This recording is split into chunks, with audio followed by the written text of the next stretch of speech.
세무사에 나중에 이제 여러분들 합격하시게 되면 연말 되면 이제 송년회를 하거든요. 송년회. 며칠 전에 팩스 들어왔는데 기억이 정확히 안 나네. 아마 저기 그 해마다 똑같았던 것 같은데 안 가니까 잘 모르겠는데 농심 호텔 2층인가에 뭐 일식집이 하나 있나 봐. 거기서 하는 것 같아요. 예전에는 서면에 있는 뷔페에서 했었는데 그걸 왜 하느냐면 제가 월급쟁이로 있었던 법인의 그 이제 거래처였거든. 그 뷔페가. 그래서 그 송년회를 했었는데 그리고 여러분들 뭐 합격했는데 근황이나 뭐 얼굴 한번 보고 싶으면 제가 예전에는 이제 체육대회 때 참여를 했거든. 체육대회 때 참석해가지고 그러면 이제 체육대회 시기가 합격자 발표하고 연수 받고 나면 딱 체육대회 시기야.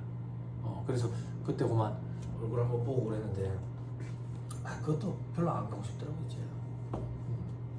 가가지고 술 먹는데 나는 이제 술도 안 먹을 건데 얼굴 보러 가가지고 막 그러니까 또 분위기 깨는 것 같고 한잔 먹으면 싶은데 이러니까 그래서 안 가요.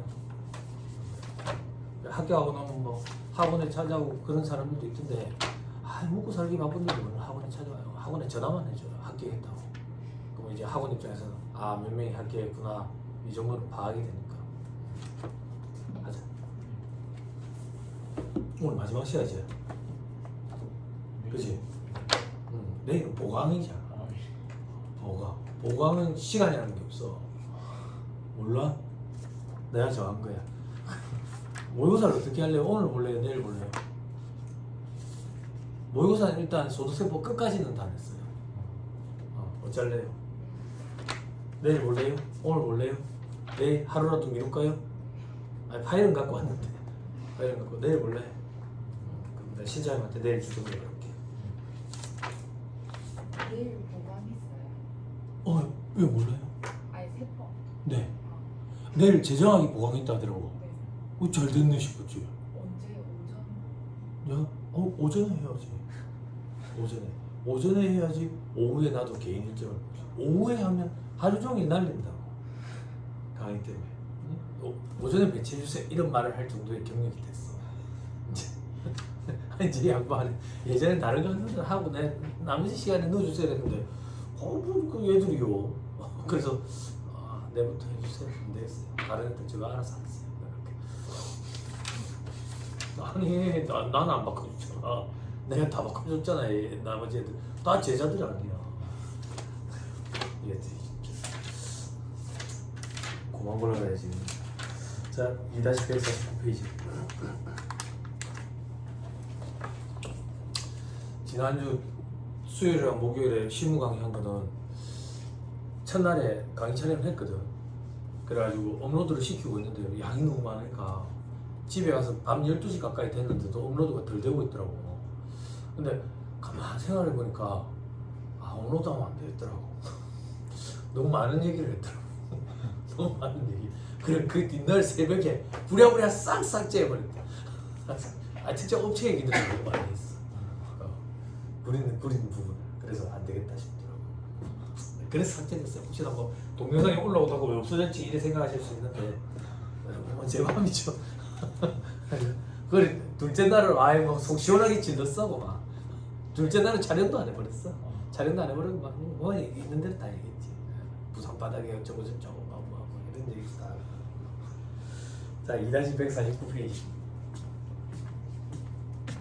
칠판 봅니다. 어디 하는지만 봅니다. 자, 오늘부터는 진짜 단순 암기로 가요. 단순 암기. 그거를 제가 대부분의 수험생들이 이렇게 암기해가더라라고 조금 뭐라 그래야 되지? 도움만 드릴 뿐이지 암기는 여러분들 몫이에요. 근데 여기가 시험에 나와요 또. 자, 결산상 단기순위 시작하죠. 이래 하지 말까? 사업소득이 되니까. 자, 총수익금액에서 필요경비 시작하죠. 그럼 이제 소득금액이 나오죠. 이 소득금액이 이자, 배당, 사업, 근로, 연금, 기타. 그래서 종합소득금액. 그죠? 여기서 이제 종합소득공제라는 게 있다고. 이걸 차감한다고. 이걸 차감하면 이제 과세표준이 나와. 이때 이 소득공제를 배우는 거야. 이 과세표준에서 세율 곱하면 산출세액 나오고 여기에서 세액공제 세액감을 뺀다고. 됐죠? 여기 보는 거예요. 여기. 됐죠? 자, 소득세법상 종합소득공제, 인적공제, 연금보험료공제, 주택담보노후연금 이자비용공제, 특별소득공제 이런 게 있다. 됐죠? 아, 요즘에 그 뉴스 봐서 조금 막 혼란스러울지 모르겠어요. 지금 저 요즘 시점에 최대 화두는 이제 배당소득 분리과세거든. 배당소득 분리과세인데 아마 통과가 될 것 같아. 11월 말 정도 되면 통과가 될 거거든. 11월 말 정도 돼서 통과가 되면 배당소득 분리과세를 세부적으로 어떻게 할 건데, 그건 이제 12월 되면 시행령 개정안이 나와. 네, 그게 이제 다음 연도 2월 초나 1월 말이나 빠르면 1월 말이나 요 정도 되면 시행령 개정안이 확정이 되거든. 그러면 이제 개정세법책이 나와. 근데 우리는 그 전에 과정이 시작이 되거든. 네, 개정될 거라고 보고 그때 공부하고 저기 이제 차이 나는 건 조정을 해줘. 근데 시행령 개정안이 수정이 되는 경우는 조금 드물고 우리 시험에 영향을 미치는 부분들은 극히 드물거든. 수정이 되는 경우가. 근데 일단 세법 개정안 자체가 통과가 안 됐기 때문에 그거는 통과가 되면 그때 그런 얘기를 하죠. 이번 신문 강의 때는 이미 다 얘기해줬어. 배당소득 분리과세에 대해서 한참 막 언론에 떠들뜨지. 최고 세율 35% 구간을 25%로 제가 지금 알고 있기로는 여야가 합의는 됐어. 지금 25% 낮추는 거에 대해서 이제 배당소득 분리과세 하겠다 그 얘기하는데, 이게 그러면 파생되는 문제들이 제법 있을 것 같아.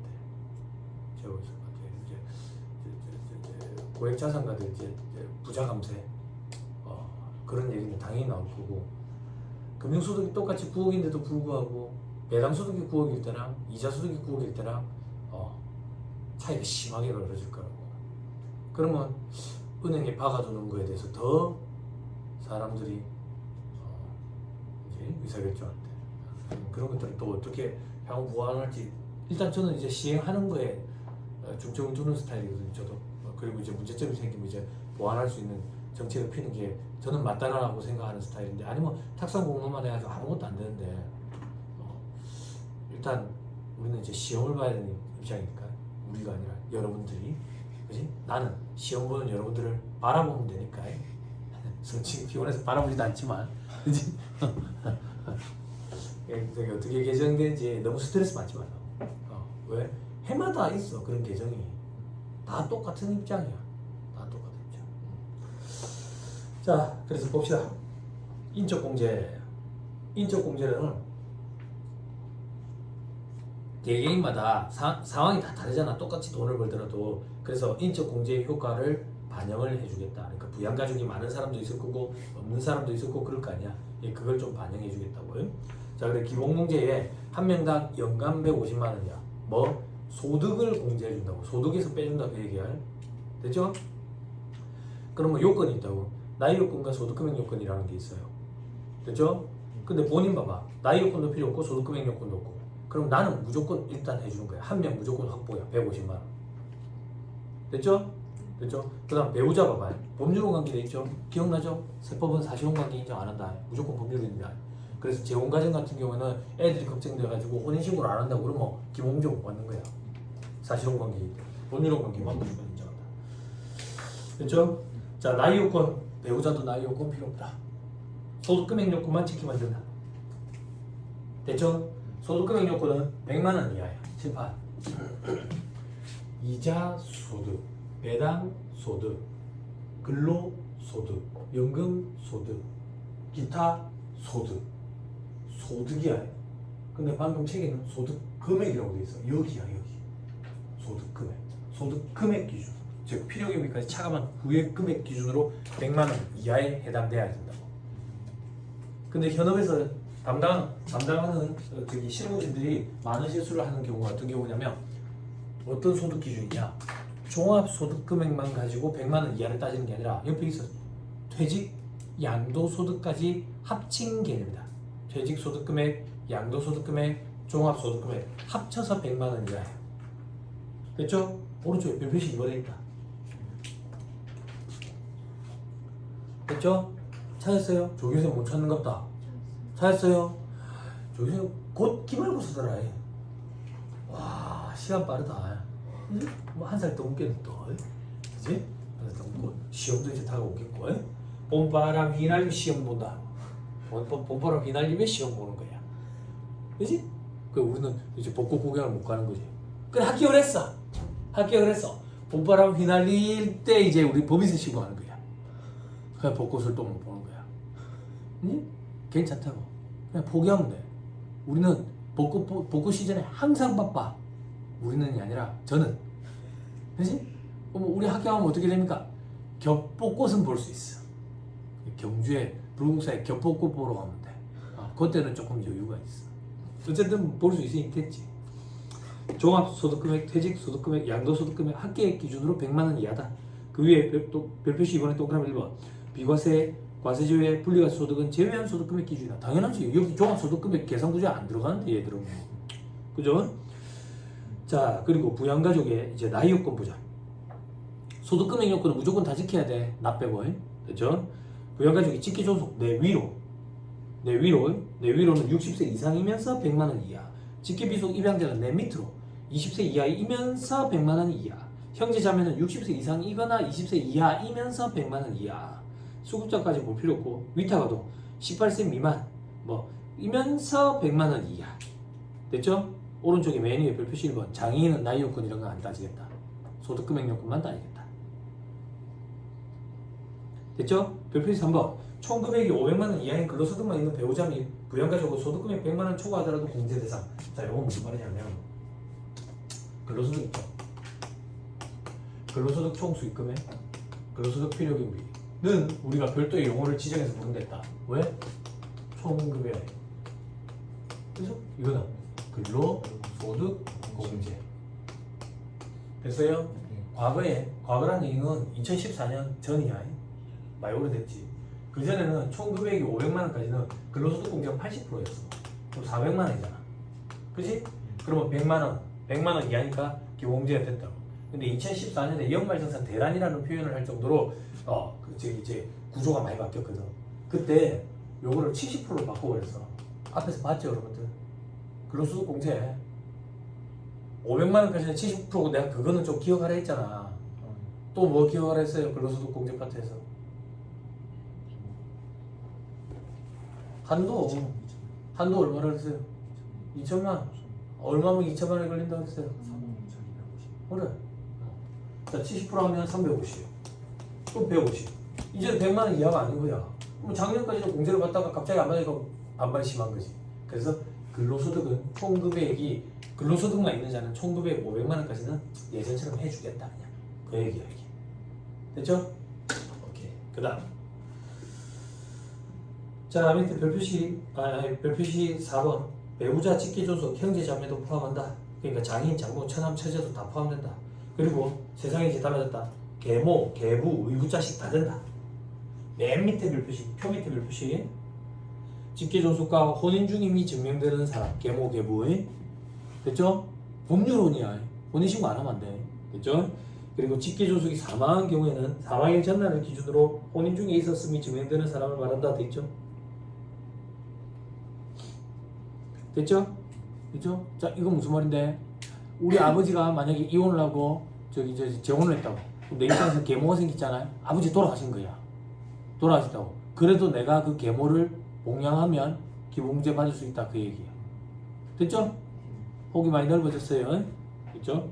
자, 위로 다시 올라가자. 그럼 나이 요건을 어떻게 따집니까? 나이 요건 책에 따라서 만 이렇게 돼 있는 데도 있는데 그렇게 따지는 거 아니에요. 저는 아직도 만 나이 계산을 할 줄 모르겠어요. 그리고 사람들이 누가 내한테 만 나이 이렇게 물어보지도 않고요. 만 나이는 왜 물어봐? 그 지금 몇 살인데? 이제? 근데 이제 연세가 있으신 분들이 이런 얘기 들으시면 어이없어 하실지 모르겠지만 결혼해서 애 낳고 정신없이 사니까 내가 몇 살인지 한 번씩 까먹을 때가 있어요. 그래서 계산이 잘 안 될 때가 있어요. 남한테 좀 맡길 때가 있어요. 그 계산 좀 해줘봐라. 친구들한테 우리가 지금 몇 살이지? 이렇게 그럴 때가 있어. 정신이 없어가지고 신경을 안 써. 근데 한 번씩 이제 죽을 만큼 아플 때 이럴 때는 내가 몇 살인데 이리 아프나 이런 생각 한 번씩 들어요. 그래서 여기서 말하는 60세 이상, 20세 이하는 어떻게 따지냐? 1년 중에 60세 이상, 20세 이하인 날이 하루라도 있으면 해주는 거예요.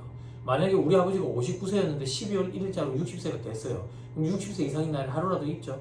됐죠? 반대로 내 자식이 20살인데 12월 1일자로 21살이 됐어요. 그럼 보호교환 마시점에 21살이지만 20세 이하인 날이 하루라도 있잖아 1년에.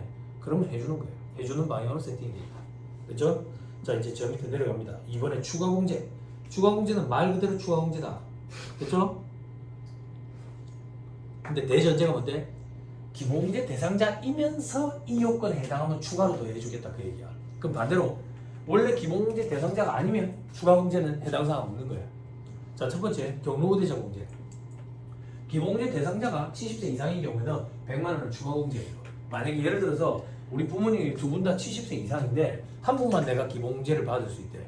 그러면 한 분만 경로우대자 공제를 받는 거야. 무슨 말인지 이해했죠? 기본공제 대상자에 해당해야지만 이 추가 공제 요건에 해당됐을 때 추가로 해준다 그 얘기예요. 그리고 장애인 공제, 장애인 있으면 돈 많이 들죠. 그러니까 200만 원. 그리고 부녀자 공제, 내가 일단 여성이어야 돼. 내가 여성이어야 돼. 그리고 내가 배우자가 있대. 그러면 일단 50만 원을 공제해줘. 되죠? 근데 만약에 내가 배우자가 없대. 그러면 기본공제 대상 부양가족이 있는 세대주래. 혼자서 애를 키운다 이렇게 생각하면 편하겠지. 내가 여성이어야 돼. 그러니까 부녀자 공제야. 그렇죠? 다만 이게 요건이 강화됐어. 어떻게? 별표시 7번. 단기 종합소득 금액이 3천만 원 이하여야 돼. 그리고 부양가족이 있는지 세대주 여부는 뭘 가지고 따지는데 과세기한 종료일에 가족관계 증명서, 주민등록등본 이런 거 가지고 따지겠다.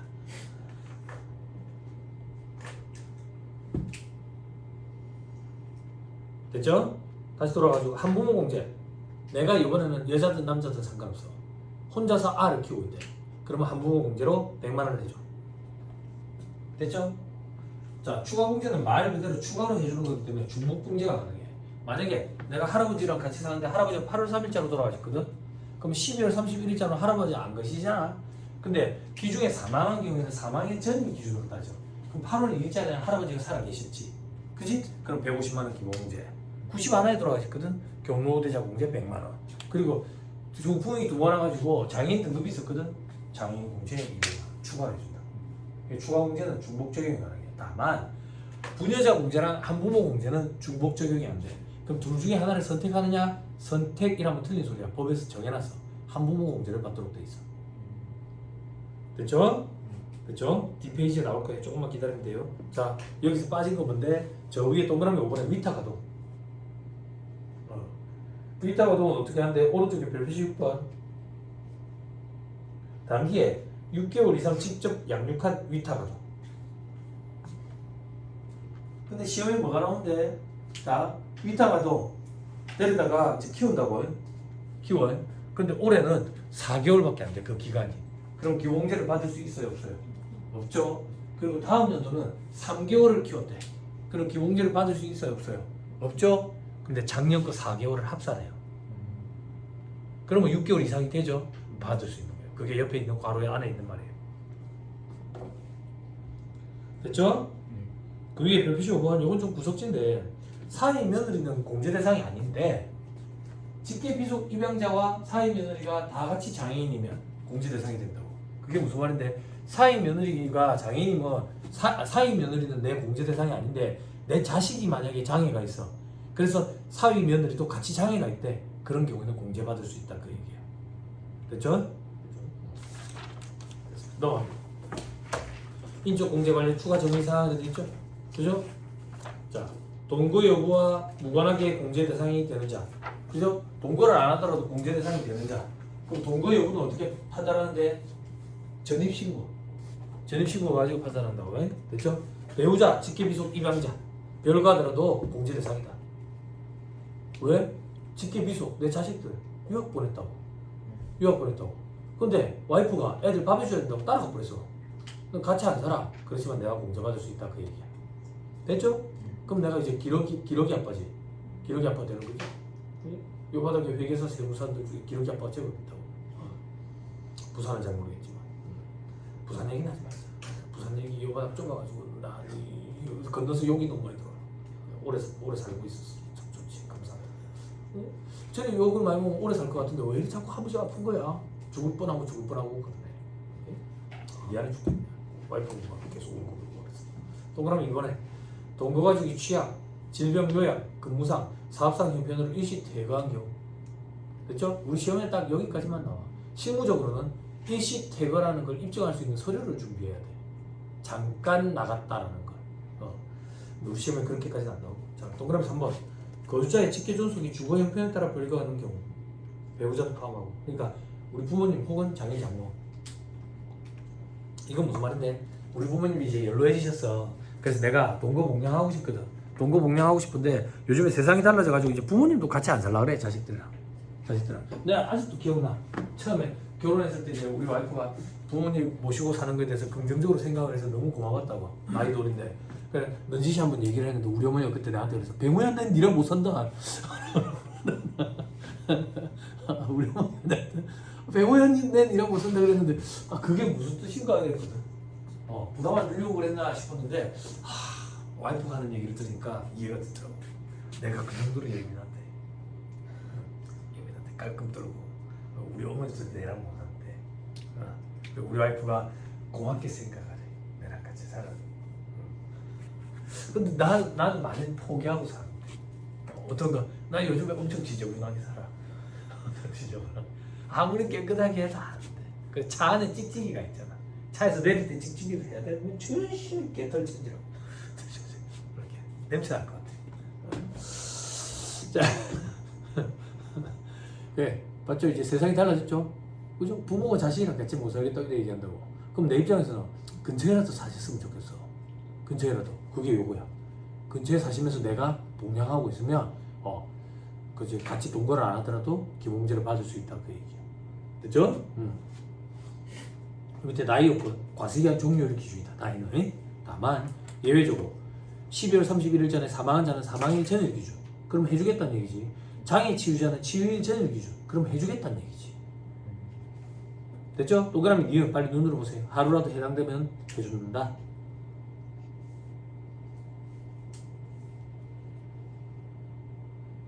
됐죠? 됐죠? 요렇게 계산하면 된다. 자, 그 밑에 뭐 동그라미 3, 4번 뭐 예시하고 있다 그래 있는데 이런 거 필요 없어요. 그냥 제가 아까 말씀드린 대로 나이 계산하면 돼요. 가로 3번. 한 명이 2명 이상 공제대상 가족에 해당될 때 어떻게 하느냐? 중복공제 안 된다. 당연하지. 요즘에 정산 잘 돼 있어가지고 중복공제로 신청하면 바로 연락이 와요. 잘못된 공제 신청 잘못했다고. 한 명의 공제가 가족이 된다. 만약에 누구의 공제 대상 가족인지 불분명하대. 불분명한 경우 잘 없는데 그냥 신청하면 되는데 아무튼 불분명하면 선택을 어떻게 해야 되냐? 법의 순서를 정해놨다. 갑의 배우자가 을의 부양 가족에 해당될 때는 갑의 배우자란다. 만약에 우리 와이프가 소득이 없대. 그럼 내 입장에서는 배우자가 공제로 기본공제를 받을 수 있지. 근데 장인 장모가 소득이 있대. 그럼 장인 장모 입장에서는 와이프가 자식이니까 또 소득공제 대상이 되지. 인적공제 대상이. 내가 앞선다 그 얘기야. 불분명하면. 내가 받아먹는 거다 그 얘기라고. 자, 그 밑에 동그라미 니은 갑의 부양가족이 을의 부양가족에도 해당될 때는 직전 연도에 누가 공제받았는지 그게 우선돼. 근데 직전 연도에 공제받은 사실이 없다면 종합소득금액이 많은 자의 부양가족으로 그냥 해버리겠대. 왜? 그러면 절세 효과가 더 크지. 그지? 세율구간이 더 높을 거니까 소득금액이 더 큰 사람. 그러니까 혜택을 주는 방향으로 되어 있다. 과세기간 중도에 사망했대. 그죠? 그 다음 주에 과세기간 중도에 사망하였거나 외국에 영주하기 위해서 출국한 거주자의 공제대상 가족으로서 상속인 등 다른 거주자의 공제대상 가족에 해당하는 사람에 대해서는 비상속인 또는 출국한 거주자의 공제대상 가족을 한다. 이런 거 한번 듣고 올리세요. 자, 밑에 정리해. 과세기간 중에 배우자랑 이혼했대. 혹은 사별했대. 어떻게 되냐? 배우자랑 이혼했으면 12월 31일자로 배우자가 있어요, 없어요? 없죠? 그럼 기본공제 못 받는 거야. 대신에 내가 혼자서 알을 키우면 한부모 공제는 받을 수 있지. 자, 과세기간 종료일 배우자랑 사별했어. 과세기간 종료일 현재 배우자는 없죠? 근데 사별한 경우에는 사망일 전일 기준으로 따지니까 기본공제 받을 수 있어. 그러면 한부모 공제는 못 받아. 됐죠? 오케이, 됐습니다. 넘어갑니다. 다음 페이지 사례 돼 있죠? 사례. 자, 여기 사례 조금 어려운 사례인데 한번 볼게요. 자, 근로소득금액이 5천만 원이 있는 여성 거주자예요. 여성 거주자 체급 딱 하고 부녀자 공제에 해당되는지 고려해야 돼. 됐죠? 근데 종합소득금액이 3천만 원 이하여야 되는데 근로소득금액만 해도 5천만 원이니까 일단 부녀자 공제는 안 되겠네. 그죠? 자, 그리고 부양가족 현황에 따른 인적 공제액 돼 있죠? 예? 자, 부친과 모친은 주거 형편상 별거하고 있대. 그래도 기본세 받을 수 있죠. 자, 하나씩 봅시다. 본인 돼 있죠. 그죠? 나 무조건 된댔죠. 150만 원. 한 명. 그 다음 부친 봅시다. 75세네. 경로대자 공제 고려해야 돼. 잘 따져보자. 자, 2024년 3월 10일 사망했어. 왜 이래? 소리 자꾸 나지. 내 목소리 쇠소리 나는 거 아니지? 그치? 이 정도 내 목소리 이런 게 섞여 있으면 내가 골든을 불렀지. 아이고야.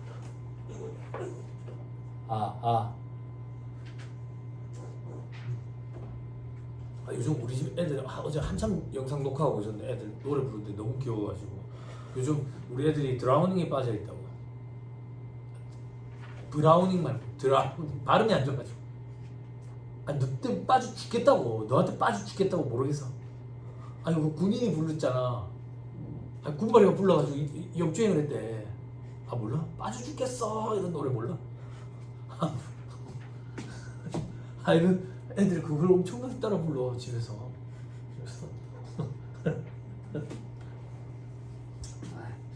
자, 붙이 보세요. 2024년 3월 10일 사망돼 있죠. 이게 어떻게 돼야 돼?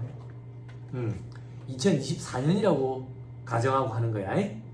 됐죠? 그럼 2024년 중에는 사망일 전일 기준으로 따져야 되니까, 그죠? 기본제 받을 수 있다고. 그리고 경로우대자 공제 100만 원도 받을 수 있네. 오른쪽에 찾았어요? 경부친이라 가지고. 됐죠? 작물 재배업 소득이 있었나? 작물 재배업 소득 밑에 별표시 2번 봐봐. 별표시 2번에 괄호안에 작물 재배업 소득 중 곡물 기타 식량 작물 재배업 소득은 우리 과세 제외였지. 그리고 나머지는 10억까지는 비과세 안 됐지. 그지? 그 이래 엮이면 어려워. 과거에는 이렇게까지는 안 엮었었는데 요즘에 수험생들이 소득공제와 관련된 문제를 내면 너무 잘 푸니까 수익금액 가지고 좀 건들더라고. 이러면 좀 어렵다고. 자, 아무튼 이래 되면은 비과세잖아요. 그럼 비과세면 소득금액이 없는 거나 마찬가지지. 종합소득금액이. 그러면 종합소득금액이 100만 원 이하에 해당하니까 기본공제 받을 수 있다. 그 얘기야. 자, 그 밑에 모친 70세 주의해야 되겠네. 사업 소득금액이 150만 원. 그럼 100만 원 이하 안 되니까 기본공제 못 받고 결혼세자 공제도 당연히 안 되고. 자, 그 밑에 배우자는 소득금액 요건만 지키면 되는데 총 금액이 500만 원까지네. 그지? 그러면 기본공제 받을 수 있네. 별거 중이네. 괜찮다고 공제 받을 수 있다고. 됐죠? 자, 그 밑에 장남 21세네. 해당 사항 없네. 그지? 근데 장애인이네. 장애인은 나이 요건 안 따진다 했다고. 소득금액 요건만 따지는데 양도소득금액이 100만 원이네. 종합 퇴직 양도소득금액 기준으로 100만 원 이하면 되니까 이하에 해당되네. 그럼 150만 원. 거기다가 장애인이니까 장애인 공제 200만 원. 됐죠? 자, 그다음 장녀 19세네. 20세 이하니까 기본기 대상자. 일단 나이 요건은 지켜지네. 소득금액 요건을 한번 따져볼까? 슬롯머신 당첨됐네.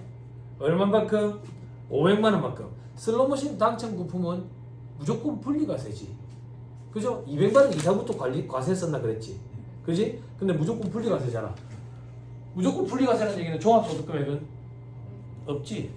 없으니까 100만 원 이하 해당되니까 기본공제 받을 수 있다고. 됐죠? 누구였지 방금 그게? 장녀. 장녀. 별거 중이네. 그지? 괜찮댔다고. 직계비속 별거 중이더라도. 됐죠? 자, 그리고 차남 20세 이하 맞네. 국내은행 예금이자 200만 원이네. 그죠? 어떻게 해야 되지? 분리과세로 끝나네. 2천만 원까지는. 그죠? 그러니까 기본공제 받을 수 있네. 그죠? 시동생 40인데 이거 뭐 소득이 없네. 이걸 데리고 살고 있는 것 같다. 환장하겠네. 그지? 됐냐? 정말 그래. 그러면 형제자매지. 형제자매는 60세 이상 혹은 20세 이하여야 됐잖아. 40이니까 나이가 많아서 안 되겠네. 그지?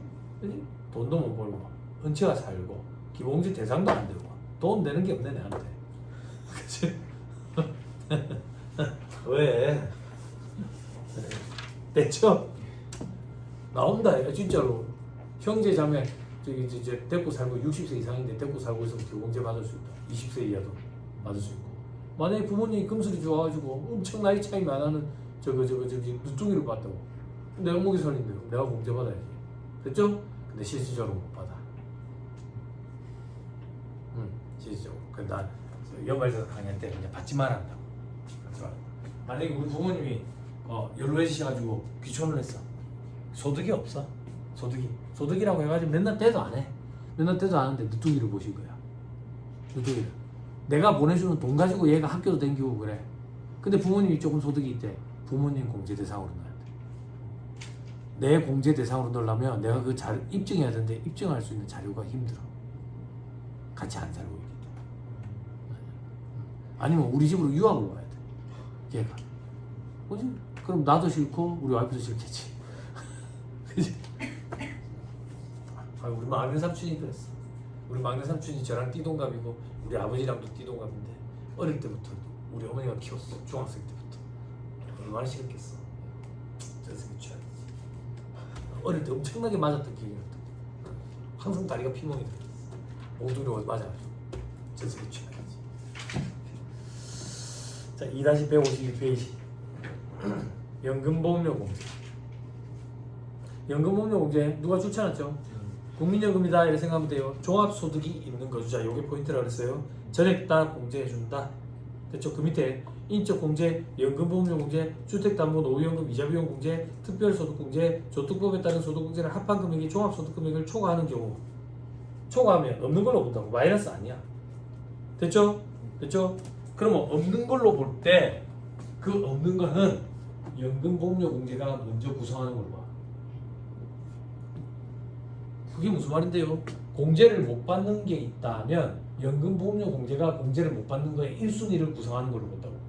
왜 그래 합니까? 연금보험료 공제를 못 받으면 나중에 수령할 때 과세지회기여금으로 차감하겠지. 연금소득 파트에서 공부했죠? 그렇게 방향을 세팅해놨어요. 혜택을 주기 위한 방향이다 이렇게 생각하면 돼. 그죠? 자, 다음 페이지. 주택담보 노후연금 이자비용 공제 시험에도 잘 안 나와요. 실무적으로도 잘 못 받고요. 근데 앞으로 우리 세대가 노후가 되면 이걸 많이 이용할 거예요. 이게 뭔데? 역모기지론 이렇게 얘기하는 거야. 모기지론 이런 거 많이 들어봤죠? 담보대출. 역모기지론은 뭔데? 내가 노후에 부부끼리 사는 이 집밖에 없어. 재산이. 왜? 우리 노후자금 자식들 시집장가 보내는데 다 빼가지고 줘버렸다고. 이 살고 있는 집이 하나 유일한 재산인데 이제 먹고 살기는 묘연한 거야. 그럼 이 집을 팔고 먹고 살아야 될 거 아니야. 그 돈으로. 이 집을 팔면 우리는 여인숙에 살아야 되거든. 여인숙이라고 하냐? 모텔에 살아야 된다고. 그럼 어떻게 할 거냐 이거야. 이 집을 은행에 담보로 맡기는 거지. 그럼 은행에서 이 집을 감정을 해. 얼마 정도 값어치 되는지. 그리고 나도 감정을 해. 몇 살까지 살 것 같은지. 그래가지고 돈을 연금 형태로 주는 거야. 그리고 내가 80이 돼. 80이 되면 은행에서 몰라준 거야. 죽을 줄 알았는데 안 죽었네. 그래서 한번 정산이 이루어져. 정산이.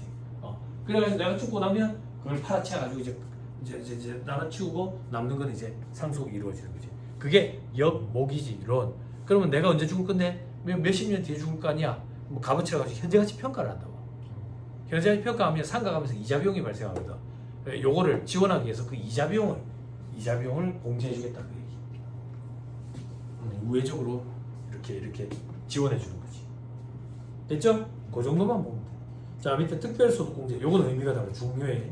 다음 금액을 근로소득자한테서 해줘. 근로소득자. 그죠? 히터를 트니까 눈이 아프고. 그죠? 끄니까 알씨 있고. 그죠? 뭐야? 전세기 최악이야? 아, 요 동네 춥다. 바람 때문에. 자, 근로소득자들만 해준다. 특별소득 공제, 보험료 공제와 주택자금 공제 돼 있죠. 보험료 공제 누가 출신했을 거예요. 그죠? 건강보험, 고용보험, 노인자, 요양보험 전에. 그죠? 자, 주택자금 공제는 어떤데? 주택자금 공제는 굉장히 복잡해. 굉장히 복잡해. 완벽하게 암기해서 들어가기는 조금 현실성이 떨어져. 가성비가 떨어진다. 그래서 아주 얕게만 좀 갖고 들어가. 실무할 때는 이제 찾아보면서 하면 되니까 괜찮은데 이게 주택과 관련된 규제를 하면서 되게 까다로워졌어. 많이 세분화되고. 그러니까 이걸 만약에 시험에 세분화된 걸 낸다면 정답에 접근할 수 있는 친구들이 몇 없을 거야. 주택자금공제는 일단 세 가지로 구분이 돼요. 우리 청약저축 넣는 거 있죠. 청약저축 넣는 거에 대해서 공제 혜택을 좀 주고요. 그리고 국민주택 임차자금 원리금 국민주택 규모 전용면적 85제곱미터 이하인 거. 그러면 공급면적으로 따지면 우리 보통 33평에서 34평이라고 얘기하는 그런 것들 임차자금 전세 전세를 대출받았다고. 그럼 전세 대출받은 거 원금과 이자 갚을 거 아니야. 원리금. 그 중에서 일정 부분을 소득공제를 한 40% 정도. 그리고 장기주택 저당 차입금 이자 상환액 공제는 뭐냐면 집을 담보대출을 받아가 산다고. 근데 장기니까 10년 이상 담보대출을 받아. 그때 원금과 이자 갚을 때 이자 갚은 부분에 대해서 소득공제 혜택을 줘. 소득공제 혜택. 그렇게 세 가지로 나뉘어. 밑에 산식에 보니까 청약저축 그리고 국민주택 임차재고 원리금 상환금액에 40% 곱한 거 여기에서 일단 한도가 4배. 그리고 장기주택 저당 차입금 이자 상환액 공제까지 합쳐가지고 한도 8배. 근데 이 한도가 이렇게 그냥 정해져 있는 800이 아니야. 다음 페이지 보면 상환기간이 15년 이상인데 고정금리로 지급하고 비거치식 분할 상환을 한대. 고정금리로 지급하고 and 비거치식 분할 상환은 처음부터 원금과 이자를 다 갚는다 그 얘기야. 거치식은요 첫 해에는 이자만 내고 둘째 해부터 뭐 이렇게 하고 그런 거예요. 근데 그런 규정은 다 없어졌어.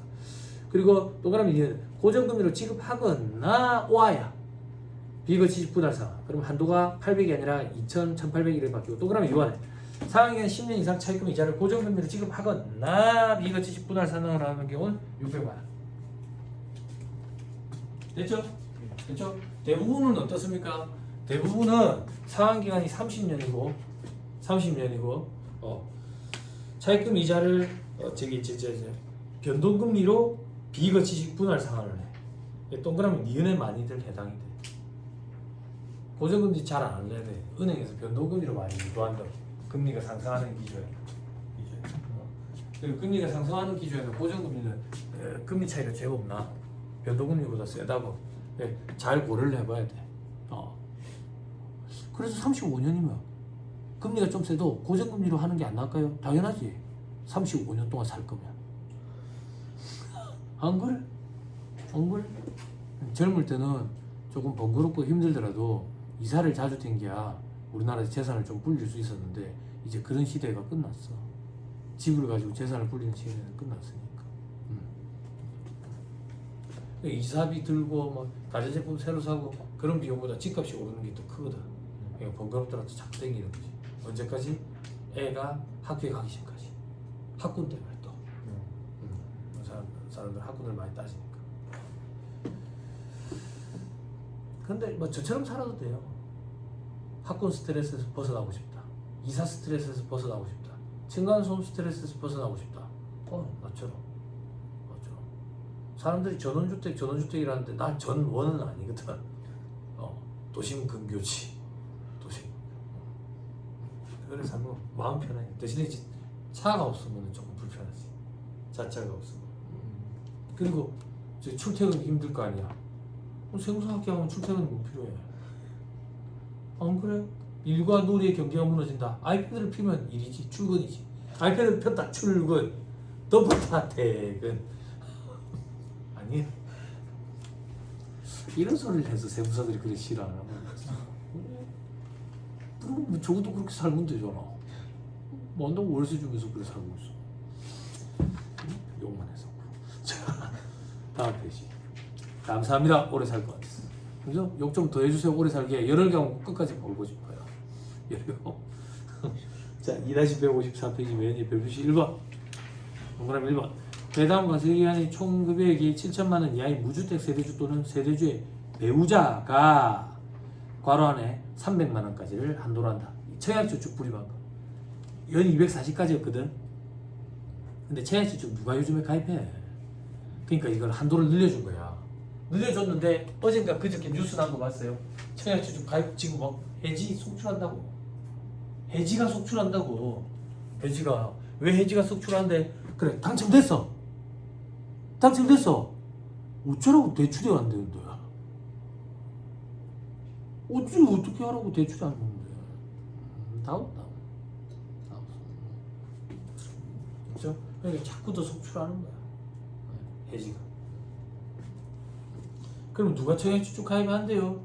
은행이 대출 받을 때 대출 우대 금리 받으려면 청약저축 같은 거 하나 가입해 주세요 한다고. 한 1년만 유지하면 됩니다 이런다고. 1년 유지했다가 빼면 되니까. 그동안은 뭐 제로금리지만 이자가 또 조금 붙고. 그런 사람들 말고 가입 안 해. 나는 애초부터 가입 안 했다니까. 왜? 나는 이 생에 그럴 운대가 없다는 걸 잘 알고 있어. 로또 5,000원짜리도 안 되는데 무슨 뭐 이런 사람도 있고 저런 사람도 있지. 자, 그 밑에는 보지 마시고요. 별표시 2번 무주택 세대주. 인 근로자가 국민주택 규모의 주택을 임차하기 위해서 금융기관 등으로부터 주택 임차자금을 차입하고 원리금 상환할 때 그 금액. 국민주택 임차자금 원리금 상환의 공제. 전세자금 대출받은 거. 별표시 3번 여기서 장애주택 저당 차입금의 이자 상환액이란 무주택 세대주이거나 1주택을 보유한 세대주가 기준시가 6억 원 이하인 주택을 취득하기 위해서 이렇게 이자 상환한 걸 말한다. 장애주택 저당 차입금 이자 상환액 공제라는 얘기는 집을 샀다는 얘기지. 보호기한 시점으로 봤을 때는 1주택자지. 그지? 그러면 국민주택 임차자금 원리금 상환액 공제를 못 받겠지. 그게 무슨 말인데요?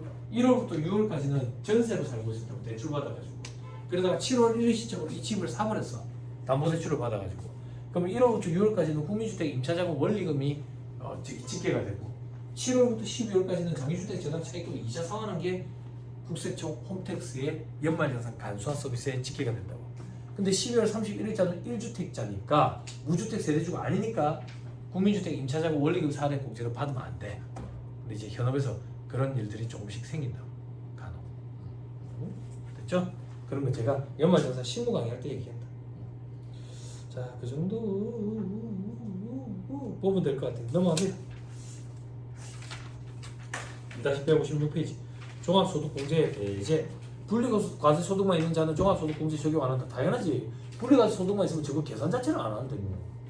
그죠? 근데 이게 말문제 보기 구성한다고. 입증서류 미제 출자. 기본공제 중 본인것만 해준대. 그리고 표준세액공제라는 게 있어. 나중에 세액공제 파트에서 배울 건데 세액공제 받을 게 없으면 일률적으로 얼마 해주는 게 있어. 그게 표준세액공제인데 근로소득자들은 13만 원이야. 그리고 일반 사업소득자들은 7만 원. 성실사업자는 12만 원. 이 성실사업자는 성실신고 확인대상 사업자 아니야. 세법에 소득세법이랑 조세특례제한법에 성실사업자라는 규정이 있어. 이 사람들은 진짜 성실한 사람들이야. 사업용 계좌를 이용해가지고 저기 이제 거래를 70% 이상하고 이렇게 성실사업자의 기준이 있다고. 성실신고 확인되는 사업자 얘기하는 거 아니야. 그 정도만 기억하면 돼. 아무튼 이런 사람들은 12만 원인가 합니다. 됐죠? 다만 과표 확정신고 여부와 관계없이 서류를 나중에 제출한 경우에도 소득공제를 해준다. 나중에라도 제출해라 그 얘기예요. 해주는 방향으로 세팅되어 있으니까. 자, 수시부과 결정을 할 때는 기본공제 중에서 자기 것만 해주고 표준세액공제도 안 해준다. 수시부과는 제가 뭐만 기억하면 된다 했어. 조세 포탈 우려가 있는 경우라는 표현 기억하면 된다지. 법에서 소득세법도 똑같아. 자, 밑에 조특법상 소득공제, 신용카드 등 사용금액 소득공제. 천만다행이다. 뭐가? 제목 조특법상 소득공제. 범위 아니다. 넘어가세요. 천만다행이죠. 그죠? 2-159페이지 보고 환장하겠죠? 그죠? 와, 세무사님 신문서 이런 걸 어떻게 일을 하면 프로그램 세팅이 다 돼 있다. 숫자 입력만 하면 됩니까? 입력할 필요도 없다. 국세청 연말정산 간소화 서비스 땡겨오면 지가 알아서 여기 프로그램에 숫자를 넣어가지고 공제 결과다라고 지가 알아서 계산 다 해준다. 됐죠? 근데 우리가 왜 이런 걸 공부해야 됩니까? 안타깝지만 우리는 프로그램 못 갖고 들어가더라. 시험장에. 그죠? 제가 시험 볼 때도 이런 것들이 시험에 나왔어요. 근데 제가 시험 볼 때보다 지금은 더 복잡해졌어. 더 복잡해졌다. 그때도 복잡하다 그랬는데. 네? 일단 1차 시험 때는 건너뛰어도 된다. 넘어갑니다. 다음 페이지. 이번에 그 밖에 조특법상 소득공제 돼 있죠? 몇몇 때도 안 하죠? 많아요. 괄호 1번 제목 한 번만 읽어줄래요? 나중에 이제 조세특례 제한법이라는 거 2차 시험 때 세법학 영역에서 요 괄호 1번 한 개가 페이지 한 6, 7페이지 깨알 같은 것이요. 괄호하게 한 개씩 조문 한 개씩. 그러면 그거를요 어떻게 다 암기해야지. 그래서 시험장에서 쏟아내고 와야 된다. 됐죠? 다 암기만 하면 천만다행이지. 그걸 가지고 응용해야 되는 문제가 나오면 머리가 아프다. 수험생들이 단순 조문을 암기해가지고 서술하는 문제가 등장하면 땡큐 이렇게 얘기해요. 수험생들이 사례 형태로 나와가지고 이 조문을 접목해야 되는 문제가 나오면 이제 머리가 아픈 거예요. 머리가 아픈 그런 걸 케이스형 문제라고 해요. 넘어갑니다. 자, 2-162페이지 공동사업 합산과세 소득공제 특례 이어도 누가 줄 쳐놨죠? 안 쳐놨죠? 쳐놨죠? 안 쳐놨죠? 안 쳐놨어요? 네. 지금 치면 되지 뭐. 그죠? 왜 표정이 왜 그랬냐? 우리 이제 빠이빠이 할 건데 표정 관리 좀 해줘. 지금 하면 되잖아. 자, 특례 적용 대상 소득공제, 연금보험료공제, 그리고 2번 보지 말고 연금계좌세 공제 있죠. 연금과 관련된 거 혜택 됐죠? 위에 소득공제 세액공제를 적용하는 경우 공동사업 합산과세 규정에 따라 주된 공동사업자에게 합산과세되는 특수관계인 지출한 금액이 있으면 주된 공동사업자 소득에 합산과세되는 소득금액 한도에서 주된 공동사업자가 지출한 금액으로 보아.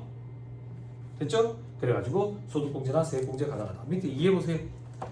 자, 조세회피 목적의 공동사업장이래요. 그래서 A와 C가 특수관계인이고 회피 목적이래요. 그러면 C가 지금 손익분배비율이 작으니까 주가 되는 A한테 엎어버려야 되죠. 근데 C가 소득금액을 A한테 엎어버리면 C는 이제 소득금액이 없는 거나 마찬가지죠. 근데 C가 연금 지출한 게 있대. 200원만큼. 그러면 그게 A한테서 소득공제를 받을 수 있다는 얘기예요. 그래야 합리적이지 않겠어요? 그죠? 됐나요? 됐지요?